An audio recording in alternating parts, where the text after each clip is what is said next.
में जो सीट पर प्रशांत किशोर की जीत हुई है, ये वो सीट है जिसको लेकर दबी जुबान में अक्सर बीजेपी वाले कहते थे कि यहां कुत्ता बिल्ली भी चुनाव लड़ा देंगे तो वो जीत जाएगा। और वो गलत नहीं कहते थे। हां, क्योंकि ये बांकीपुर था, बीजेपी के राष्ट्रीय अध्यक्ष नितिन नवीन का अपना घर, जिस सीट से वो एक दो बार नहीं लगातार 5 बार जीते थे और यहीं से जीतकर वो दुनिया की सबसे बड़ी पार्टी के अध्यक्ष बन गए। 15 साल से यहां कमल का बटन लगातार दब रहा था और नतीजा पहले से ही लिखा था। और ताना उस आदमी को मारा जा रहा था जिसने 243 सीटों पर लड़कर शून्य जीता था, जिसको लेकर पूरा बिहार मीम बना रहा था, हंस रहा था।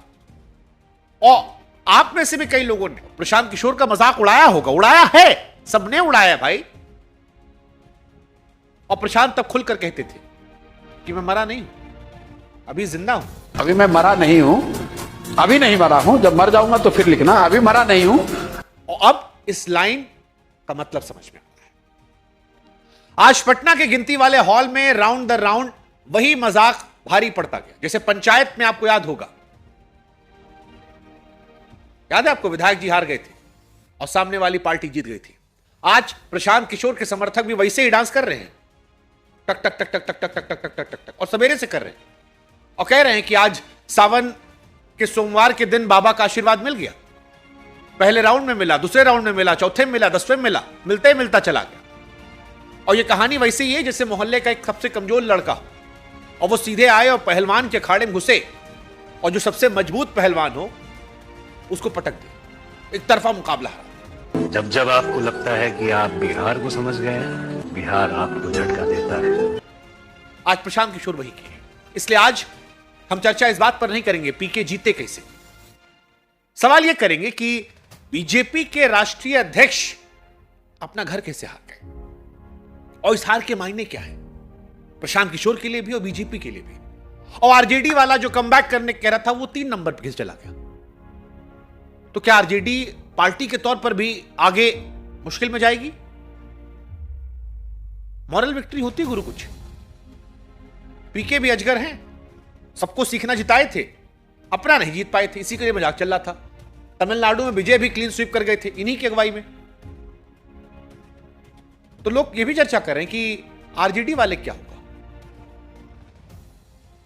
क्योंकि उनके ऊपर तो वैसे भी आक्षेप लग रहा है कि पार्टी का सबसे इंपॉर्टेंट दिन जो था उसको 3 दिन पहले करके बीवी का बर्थडे मनाने निकल गए। ऐसे बहुत सारा आरोप लग रहा है, लेकिन उधर बाद में जाएंगे।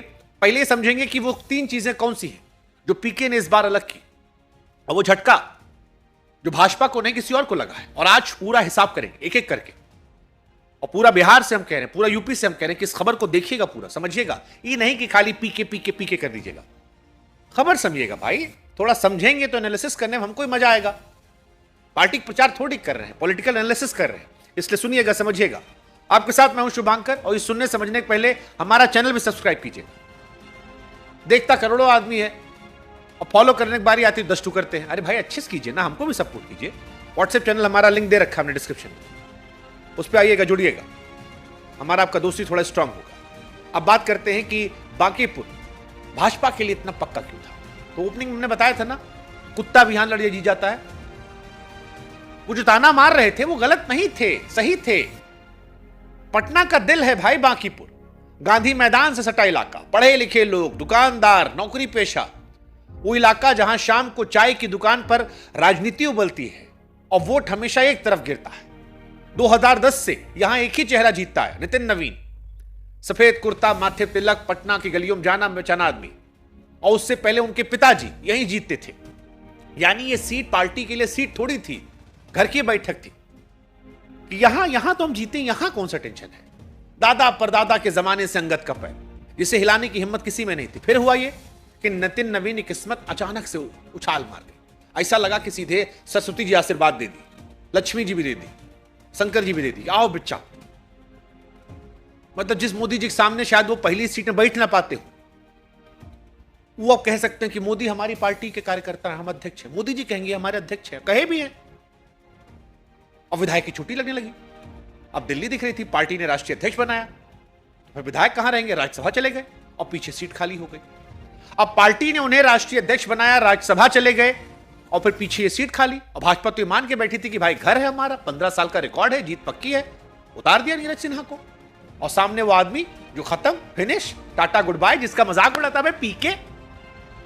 हाँ, यही मजाक था जो सब उड़ा रहे थे कि भाई पीके तो मीडिया वालों के बनाए हुए हैं, प्रशांत किशोर का कहां, नो बेस, ओनली हवाबाजी। यही बोल बोल के मजाक उड़ाया था। भाजपा वाला भी उड़ा रहा था, आरजेडी वाला भी उड़ा रहा था, और गलत भी नहीं थे। हमारे ही पॉडकास्ट में प्रशांत किशोर कहे थे कि सीधे फुल मेजॉरिटी सरकार, और फुल मेजॉरिटी सरकार से आया अंडा। तो फिर आदमी हंसेगा ही भाई, जब दावा इतना बड़ा बड़ा। तो वही है ना कि खोदा पहाड़ निकली चुहिया, वही सारी कहानी थी।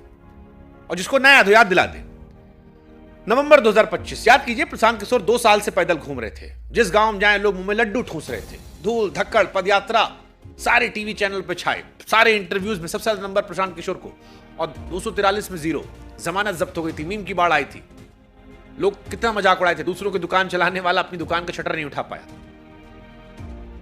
और पीके वो आदमी थे 2014 में मोदी जी का चुनाव प्रचार किए थे। उस टाइम चाय पे चर्चा, 3D रैली, फिर नीतीश लालू को एक साथ जिताए, बंगाल में दीदी जिताए, पंजाब में अमरिंदर सिंह जिताए थे, उसके बाद दिल्ली में केजरीवाल जिताए, साउथ भी गए, अभी विजय को बिहार ने बाद भी जिता दी, लेकिन खुद के लिए कुर्सी नहीं ला पाए थे। यानी हलवाई की दुकान पर हलवाई भूखा था, और पीके उसी से ताने खा रहे थे। और इसीलिए यह नारा निकला था कि पीके के सामने कुकुर बिलार भी लगा देंगे तो जीत जाएगा। हालांकि पीके की पार्टी ही दावा कर रही थी कि ये कुत्ता बिल्ली वाला उनकी तरफ से आता था, कि उनको मारा आता है, लेकिन ताना ताना होता है। वोट के दिन ताना डेटा ये सब मैटर नहीं करता, ईवीएम मैटर करता है।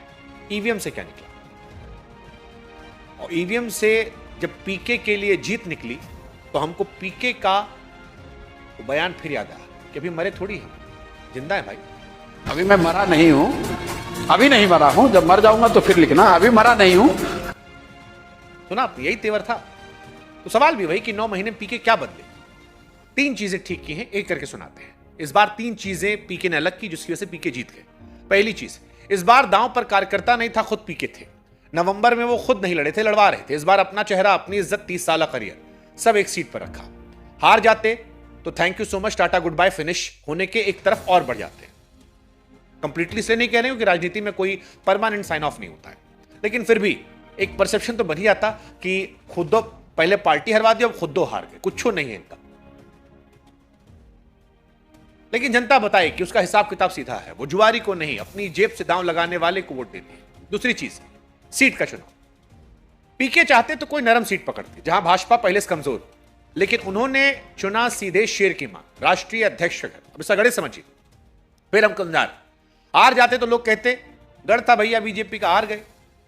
हालांकि वो वाला भी आता है कि खुदो हार गए, इनका कुछ नहीं हो सकता। लेकिन राजनीति में जाइंट किलर जो होता है उसका कीमत अलग होता है। दिल्ली में परवेश वर्मा याद करो, केजरीवाल को हरा दिया। बंगाल में शुभेंदु अधिकारी ममता बनर्जी को हरा दिया। जब मामला गड़बड़ाया हो सरकार को लेकर और कोई आदमी आके सीधे मान में लड़ जाए तो उसका इंपैक्ट बहुत बड़ा होता है। जनता कहती भैया वाह। जनता को हमेशा वो पसंद है जो बैटिंग नहीं कर रहा, जो जिसको खिलाया नहीं गया, जो 11 में खेल रहा है वो साधारण खिलाड़ी, जो बाहर बैठा है वो एक्स्ट्रॉर्डिनरी प्लेयर है। और पीके बाहर बैठे थे 0 लेकर, सिंपैथी थी। और पीके जानते थे चितौपट दोनों अपनी है, और ये उनके लिए काम कर गया। आखिरी चीज जो थी वो थी, पीके नवंबर में भारी भारी बात कर रहे थे, व्यवस्था बदल देंगे, ये कर देंगे, ऐसा कर देंगे, एक रात में बिहार चेंज कर देंगे, ये हो जाएगा, वो हो जाएगा। इस बार इतनी कहानी नहीं थी, इतना नहीं था। इस बार सिंपल कॉन्सेप्ट था, 15 साल की पुरानी पकड़ के सामने एक नया विकल्प। और वोटिंग केवल हुई 34%, जो पिछले चुनाव से भी कम 7% है। यानी 100 में से 66 लोग वोट देने निकले ही नहीं। अब कम वोटिंग का फायदा ठीक ठीक किसे मिला, ये पक्के तौर पर कोई नहीं कह सकता, लेकिन जीते पीके हैं। और राजनीति का एक जमा जमाया हिसाब है। जब जमे जमाए वोटर का जोश ठंडा हो और बदलाव चाहने वाले वोटर सवेरे सवेरे लाइन में लगे तो पलड़ा अक्सर उधर ही झुकता है। हां, बिहार की राजनीति भी इससे अलग नहीं है, और यही कमाल है। और अब इस जीत के झटके समझते हैं। क्योंकि बिहार में प्रशांत किशोर की जो जीत है उससे सबसे पहला झटका लगा है भाजपा को, क्योंकि बांकीपुर की सीट पर हार सिर्फ एक विधायक की हार थोड़ी है भाई। ये फाइल तो उस दफ्तर तक जाएगी ना जहां पर मोदी जी के राष्ट्रीय अध्यक्ष बैठे हैं, नितिन नवीन साहब, और मैसेज तो जाएगा देश दुनिया में कि भैया राष्ट्रीय अध्यक्ष जी अपना घर नहीं बचा पाए। विपक्ष इस एक लाइन को 4 महीनों तक चटकारे खाकर लेगा। और एक झटका और लगा है तेजस्वी यादव, बंपर वाला। बिहार की सबसे बड़ी विपक्षी पार्टी इस पूरी लड़ाई में 3 नंबर पर रही। मतलब पटना की जनता बीजेपी से नाराज थी, ये तो नतीजे बता रहे हैं, और उसकी नाराजगी का ठेका जनता ने आरजेडी को नहीं पीके को दिया। यानी जो कुर्सी 30 साल से लालू परिवार के नाम पर बुक थी, उस पर एक नया आदमी आकर बैठ गया। और ये तेजस्वी यादव के लिए खतरे घंटी नहीं है, पूरा का पूरा घंटा घर है जो टंग टंग टंग टंग टंग टंग टंग टंग टंग टंग टंग टंग बज रहा है। क्योंकि पीके को फिर मैं कह रहा हूं, पीके पुर ने उस घर से बाहर नापे हैं। जय हिंद, जय भारत, नमस्कार। और व्हाट्सएप चैनल से जुड़िएगा। धन्यवाद।